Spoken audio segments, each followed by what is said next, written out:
Bonjour à tous. Plusieurs personnes m'ont contacté pour que nous puissions discuter des dernières recommandations ESC 2024. Nous avions déjà présenté un topo sur la fibrillation atriale. Nous allons rapidement balayer l'hypertension artérielle, le syndrome coronarien chronique et la maladie artérielle périphérique.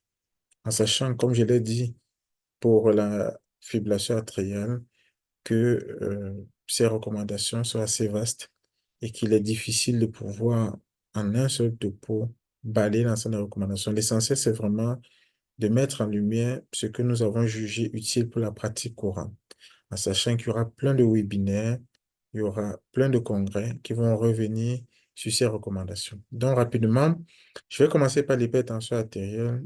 On ne cessera jamais de le rappeler, c'est un problème majeur de santé publique.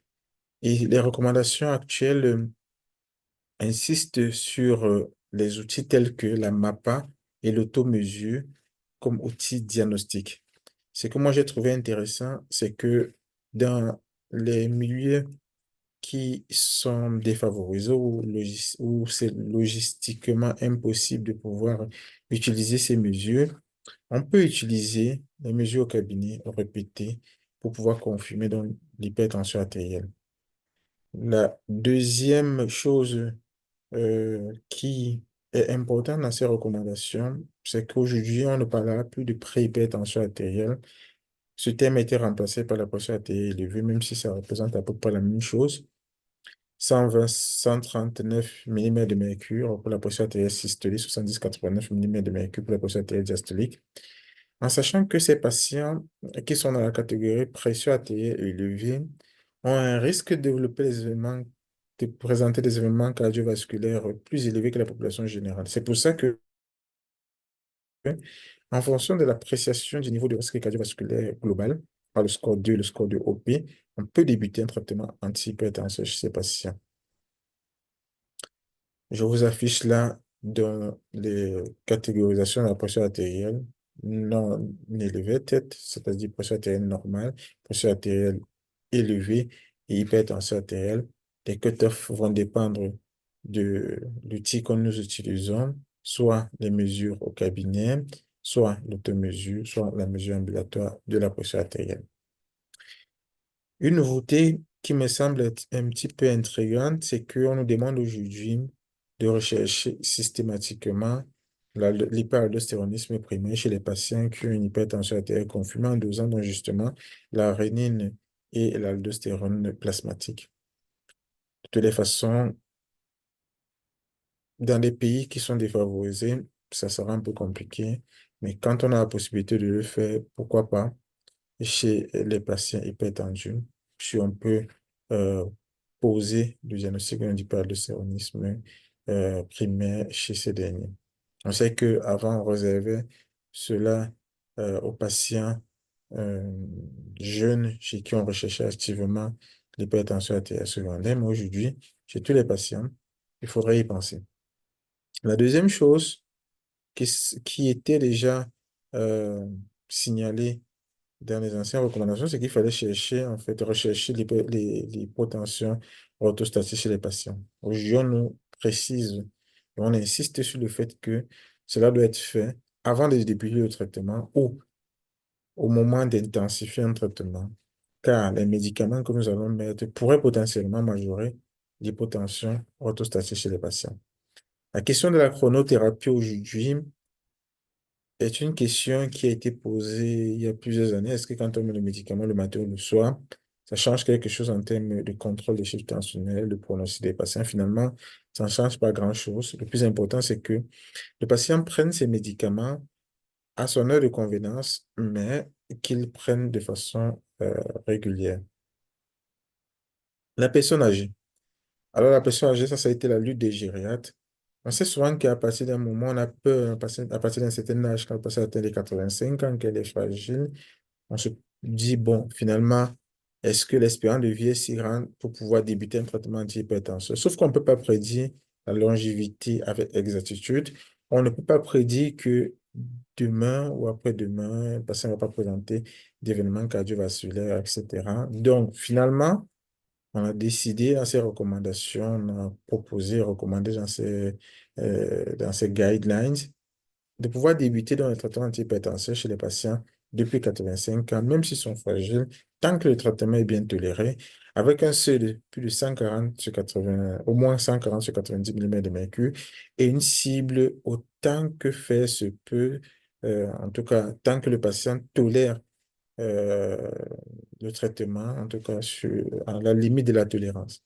Si le patient ne tolère pas le traitement 120 sur 80 de cible, à ce moment-là, on va interrompre le traitement. Il tolère pas, par exemple, à 150 sur 90 ou 150 sur 100, on va limiter donc la dose du traitement à ce niveau-là. Donc la cible, c'est vraiment la limite de la tolérance chez ces patients. Ça semble un peu logique. Je pense que c'est ce que tous les cliniciens font, mais ça c'est précisé dans les recommandations avec donc ce qu'on va appeler ALARA, as low as reasonably achievable. L'autre chose qui est assez importante, on le faisait aussi, c'est que chez ces patients, les inhibités classiques et les bloqueurs du système doivent être privilégiés.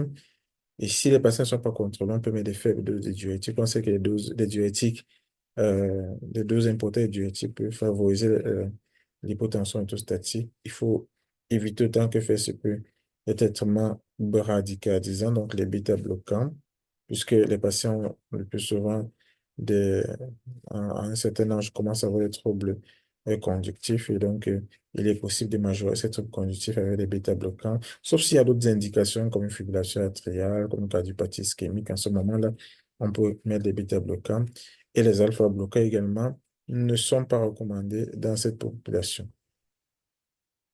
Voilà ce que moi j'ai trouvé intéressant pour l'hypertension artérielle comme nouveauté. Et je vais donc vous parler du syndrome coronarien chronique. Ce qui est du syndrome coronarien chronique, ce que je trouve intéressant, c'est finalement d'avoir mis la lumière sur ce qu'on appelait les équivalents angинeux. C'est même pas comme ça que ça s'appelait. De toutes les façons, c'est des symptômes, on appelait souvent ça des symptômes atypiques qui doivent aujourd'hui être considérés comme des équivalents angineux. C'est la douleur thoracique dans un contexte de stress émotionnel. Ça, c'est pour favoriser vraiment le recrutement des patients. Quand un patient vous dit que chaque fois que je m'énerve, j'ai une douleur thoracique constitutive, cette douleur semble typique, il faut considérer comme un équivalent angineux. De même qu'une dyspnée, un vertige ou un étourdissement à l'effort, des douleurs dans les bras localisées, dans le cou localisé, mâchoire ou haut du dos, ou la fatigue. En fait, il faut corréler tout ça au facteur de risque cardiovasculaire du patient. Un patient diabétique, hypertendu ou tabagique qui vous présente une asthénie inexpliquée, faites attention, ça peut être un équivalent angинeux ou alors une douleur au niveau du haut du dos, ça peut être un équivalent angineux. J'ai trouvé cette nomenclature intéressante et je pense que ça nous permet quand même de recruter le maximum de patients. On insiste comme on insistait déjà, mais encore avec plus de force sur la probabilité pré-test. C'est vraiment ça qui doit guider le clinicien quand il est face à une suspicion de syndrome coronarien chronique. Nous allons revenir sur les éléments des probabilités pré-test. Mais il faut dire que si la probabilité est très faible, ce qu'on dit very low, on n'est pas obligé de faire notre test. On laisse le patient rentrer chez lui. C'est une douleur thoracique totalement atypique chez un patient qui a par exemple 30 ou 35 ans, qui n'a pas de facteur de risque cardiovasculaire. Franchement, c'est du very low. Il faut le laisser partir chez nous. Il y aura du low, du moderate, du high et du very high. Et en fonction de chaque catégorie, on peut soit indiquer un score calcique pour reclassifier les patients quand on est dans du low, quand on est dans du moderate. On peut utiliser soit en fonction de la disponibilité du plateau technique de l'angioscanner, de l'angioscanner coronaire ou bien du coroscanner, ou des tests fonctionnels qui peuvent être de la scintigraphie myocardique, du PET scan, en sachant que si on fait de la scintigraphie myocardique, il est recommandé de pouvoir faire des coupes scanographiques pour pouvoir coupler cela à la recherche du score classique, l'IRM, l'IRM de stress ou l'échographie de stress en fonction de ce dont on dispose. Quand on est dans une probabilité élevée, on aura soit, on pourra soit directement aller sur la coronographie, mais le plus souvent, on passe par les tests fonctionnels, scintigraphie ou PET scan, euh, l'IRM, l'échographie de stress, c'est vraiment dans du VRI, c'est la coronographie qu'il faudra indiquer en première intention. Alors, voyons tout ceci en détail. Euh, Quand le patient vient vous consulter, première des choses, c'est bien évidemment de tenir compte de ses symptômes et en intégrant cette fois-ci donc les équivalents angинeux. Et en fonction du type de symptômes qui vous présentent, de, des facteurs typiques d'un gore aggravé par l'effort physique, l'émotion ou calmé par des vins nitrés, en fonction de ça, vous lui attribuez une note de 0 à 3 points. La dyspnée devra également être considérée et vous pouvez donner donc 2 points au patient. Quand vous avez fait ça, vous passez donc à la prochaine étape qui est en fait la recherche des facteurs de risque cardiovasculaire se passer en intégrant donc 5 grands facteurs de risque cardiovasculaire qui sont l'histoire familiale, le tabagisme, la dyslipidémie, l'hypertension artérielle et le diabète. Et après ça, vous allez donc faire une évaluation de la probabilité clinique pondérée, pondérée en fonction de l'âge du patient, de son sexe.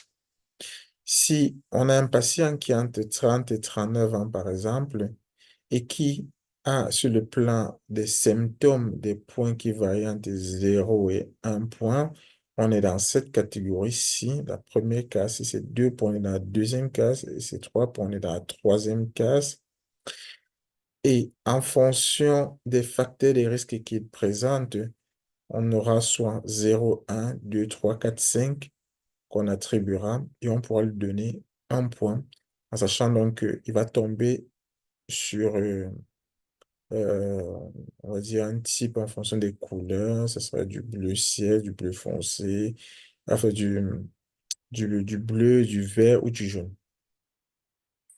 Donc, une fois qu'on a fait ça, on peut classifier donc facilement les patients en VLO low ou moderate, en sachant que finalement, c'est les catégories qu'on a le plus souvent dans nos consultations et on pourra donc organiser soit, si c'est dans du low comme on l'a déjà dit, faire tout simplement un score classique pour pouvoir reconsidérer ou reclassifier le patient. Si c'est dans du moderate, on peut se permettre de faire un coroscanner ou alors un test fonctionnel. Une fois donc on est dans ces catégories, il faudrait donc ajuster les différents éléments de probabilité par les anomalies cliniques qu'on retrouve et c'est ce qui va nous permettre de classer le patient en high ou en very high en fonction des modifications électriques de l'épreuve d'effort, de la dysfonction VG, de l'arythmie, la présence des maladies artérielles périphériques et la présence également du degré de calcification coronarienne, par exemple, au coroscanner. Et vous aurez donc des projections que vous pourrez faire pour savoir où exactement vous vous trouvez en fonction donc du score calcique et en fonction des éléments de probabilité. Vous tombez donc sur la probabilité soit élevée, soit très élevée, puisqu'on avait déjà des catégories du very low, du low et du moderate. Donc, ça, c'est la démarche qu'on devra avoir dans ces différents patients. Vous comprenez bien que si le patient a une dysfonction VG, il est déjà d'emblée à haut ou à très haut risque. Et en ce moment-là, chez ces patients, les recommandations sont claires. Parce qu'on suspecte une coronaropathie, c'est parce qu'une dysfonction VG avec une FVG inférieure à 35%, on indiquera d'emblée une coronarographie. Ici, la plus de 35%, on pourra faire soit pour un scanner ou un test fonctionnel. Le plus souvent, c'est des tests fonctionnels qui sont faits. Voilà ce qu'il y a de nouveau dans ces algorithmes et j'ai trouvé cela assez intéressant pour la pratique courante. Deuxième chose, c'est que finalement, on a mis un point d'honneur sur l'angoisse spastique. On sait que ces patients, ils décrivent souvent des symptômes qui sont difficiles à caractériser. C'est des douleurs thoraciques, mais vous faites des tests, vous ne retrouvez rien. Et donc, finalement, les propositions, c'est de faire en fait un Holter ECG patient pour voir les anomalies de la repolarisation qui pourraient donc orienter finalement vers, qui pourraient être concomitants en fait à la douleur thoracique typique d'allus spastique et nous faire poser le diagnostic. Des éléments nouveaux qui apparaissent dans ces recommandations et on espère bien qu'on aura ces bilans qui pourront être réalisés. Je sais que les fibrinogènes, on le retrouve dans les centres, mais par contre, la CRP ultrasensible, c'est pas toujours retrouvé. On peut s'aider de ces outils biologiques pour pouvoir screener les patients suspects de syndrome coronarien chronique. Je pense que ça va permettre de faire des tri également aux urgences. Un patient qui vient pour une douleur thoracique atypique, que l'urgentiste, comme les urgentistes font des bâtés d'examen, ils ne vont pas vous appeler pour rien. Ils pourront faire ces examens et ça permettra soit d'écarter le diagnostic, soit d'avoir des éléments de probabilité qui permettront finalement d'appeler le cardiologue pour pouvoir faire la suite. J'ai été très content quand j'ai vu on va dire, cette recommandation parce que la FFA a posé enfin, a créé beaucoup de polémiques avec le fait que c'était plus remboursé et tout. Finalement, les tests fonctionnants en coronographie lors des lésions lors de l'évaluation des lésions intermédiaires par FFA, QFA et les autres tests supplémentaires sont recommandés. Et là, je pense que ça va changer la donne dans les salles de caté. Et moi, j'étais vraiment content parce que finalement, laisser partir le patient qui a une sténose intermédiaire, c'est vrai que à un moment donné, on se posait la question est-ce qu'il y a un bénéfice de les revasculariser, mais au moins on peut faire un test fonctionnel pour être sûr qu'il n'a pas besoin d'être revascularisé. Si on le fait et que ça permet de pouvoir répondre à la question et de traiter les patients efficacement, je crois que c'est tout bénéfique. Alors, s'agissant des médicaments, le clopidogrel ou l'aspirine. Ce qu'il faut savoir, c'est que en post-infarctus ou en post-angioplastie coronaire, le clopidogrel ou l'aspirine, c'est kiff-kiff, en sachant que, bon, bien évidemment, l'aspirine, c'est le gros standard, mais le clopidogrel n'est pas inférieur à l'aspirine dans cette catégorie de patients. Par contre, si c'est les pontas, c'est de l'aspirine. Si le patient a une coronapathie silencieuse sans infarctus ou sans angioplastie, ça reste l'aspirine. Ça aussi, bon, on s'attendait bien à ce que finalement l'histoire des statines puisse être vraiment ramenée au même cut-off. Vous voyez que ce soit le SCA ou le syndrome coronarien chronique, on est revenu au cut-off de 0,55 mg par décilitre, c'est de moins de 50% de réduction de LDL cholestérol de base. On s'y attendait un petit peu. Finalement, on est sûr dans les dernières recommandations des derniers congrès que il vaut mieux diminuer, au maximum vous diminuez, au maximum vous prenez les éléments cardiovasculaires. Donc, ça ne sert pas à grand-chose de laisser le passer avec beaucoup de LDL cholestérol. Et là, nous sommes revenus dans les cut-offs habituels pour toutes les populations et tout le monde est content. C'est évident de retenir plusieurs chiffres. 0,55, c'est le chiffre qu'on doit retenir aujourd'hui. Une solution également en pratique clinique courante, et ça j'étais content, en espérant que l'acide BMP2I que puisse être disponible très vite. On sait que beaucoup de patients se plaignent de l'intolérance aux statines, que ce soit une intolérance, on va dire, réelle ou fictive. De toutes les façons, c'est un problème réel. Et comme c'est un problème réel, il faut trouver des solutions. Alors, ce qu'on fait souvent en pratique courante, c'est soit changer les classes de médicaments, baisser les doses, associer avec les éthymines, etc., soit laisser les éthymines tout simplement. Finalement, ce qu'on peut aussi faire, et ce qui est recommandé, c'est de faire les éthymines associés à l'acide bempedoïque. Que ça permet donc chez ces patients de réduire finalement les effets secondaires, en fait, de limiter les effets secondaires qui étaient liés aux statines. Et ça répond donc à une problématique clinique. Tout le monde est satisfait. La colchicine, on le voit, on l'a vu dans le syndrome coronarien aigu, dans les dernières recommandations. Finalement, le syndrome coronarien chronique également, petite dose de colchicine 0,5 mg par jour permet également de prévenir l'infarctus du myocarde, les AVC, le recours à la revascularisation. On va bientôt retrouver ça dans les ordonnances Et ça aussi, c'est une nouveauté qui est intéressante. Bien évidemment, il y a des effets secondaires de la colchicine, avec notamment l'intolérance digestive, la diarrhée. Il faudra tenir cela en compte. Mais dans tous les cas, moi, je retrouve surtout ça, enfin, je trouve ça intéressant chez les patients qui seront donc polyartériels, chez les patients polyartériels avec des lésions parfois qui sont complexes, et qui sont, pour lesquelles finalement la revascularisation est limite. On pourra donc associer donc, cette colchicine pour permettre donc, de prévenir l'infarctus du myocarde chez ces patients. Et on ne va pas l'occulter. On l'a dit. So, aujourd'hui, en fait, la stratégie, on l'a dit dans les recommandations, dans les anciennes recommandations, que ce soit pour l'endocardite, que ce soit même pour la fibrillation artérielle. Aujourd'hui, il faut intégrer l'approche pluridisciplinaire dans les décisions. Et la Health Team, en tout cas pour ce qui est le syndrome coronarien chronique, va donc être important pour pouvoir décider. On le faisait déjà, il y avait des staffs multidisciplinaires, mais il faut insister dessus. La décision de revascularisation des cas complexes, que ce soit le fait de faire une angioplastie ou un pontage, doit passer par la routine. Et ça, c'est intéressant parce que le plus important, c'est vraiment de donner une solution efficace aux patients. Ces recommandations insistent également sur les minocam en disant que les tests fonctionnels, il faut le faire. Là, je vous l'avoue, je pense que c'est pas la pratique habituelle des cardiologues. Aujourd'hui, il faut savoir que quand on a dit Minoca, on a retrouvé finalement des lésions ischémiques, mais on n'a pas, on n'a pas retrouvé d'obstruction coronarienne significative. En ce moment, il faut faire des tests fonctionnels pour savoir quel est le mécanisme de ce myocarde. Si c'est une dysfonction endothéliale, les yeux se marchent bien. Si c'est une baisse des réserves coronariennes, les bêta-bloquants marchent bien dans un contexte d'angoisse microvasculaire.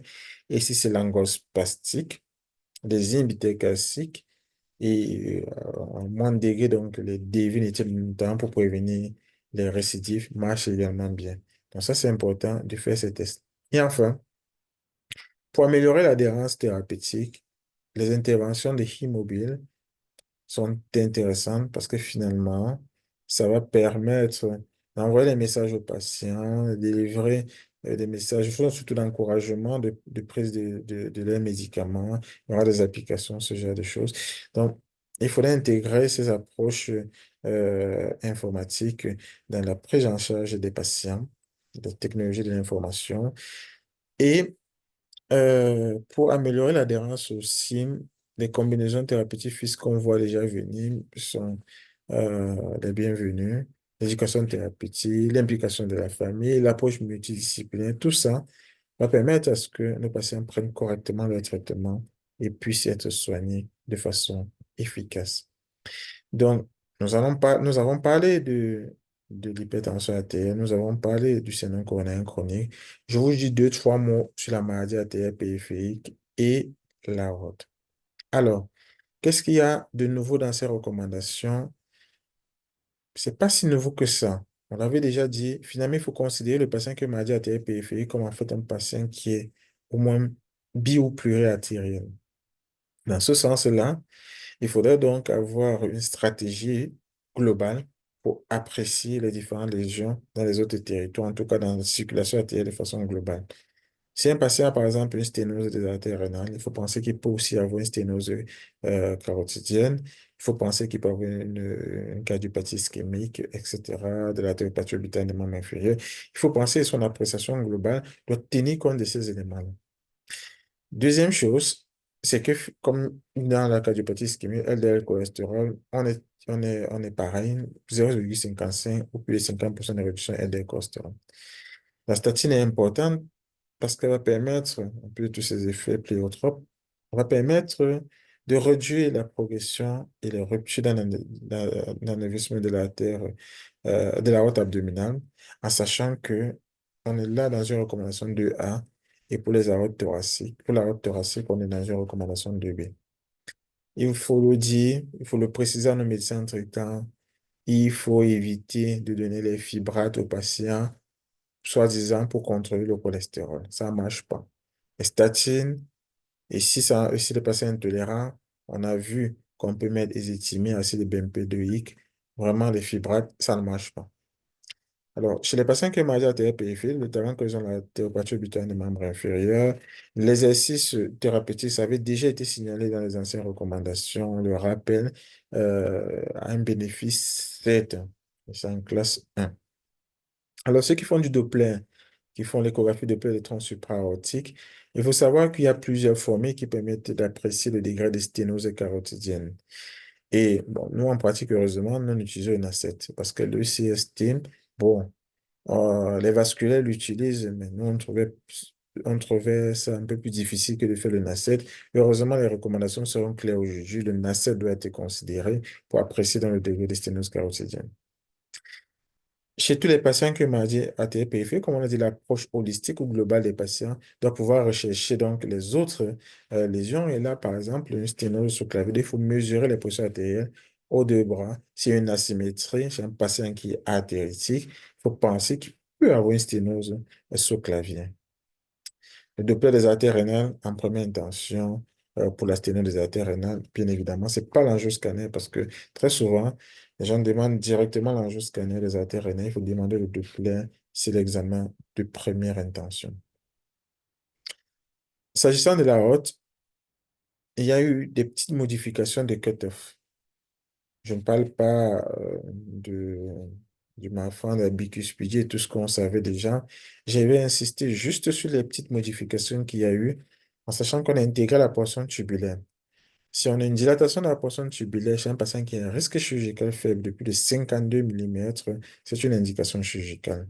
Lorsqu'on va pour une chirurgie de la valve tricuspide chez les patients qui sont à risque également faible, avec donc un diamètre de la aorte ascendant de plus de 45-50 millimètres, c'est également une indication chirurgicale.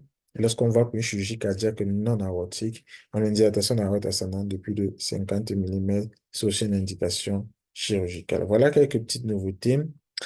Et je vous remercie en vous disant qu'effectivement, nous allons donc travailler ces recommandations dans les prochains webinaires, dans les prochains numéros de Cardio H. Donc, on va revenir sur ces recommandations, sur la critique, sur l'implication en pratique courante pour que ça puisse être digeste pour tout le monde et pour que les patients puissent en bénéficier pleinement. Je vous remercie.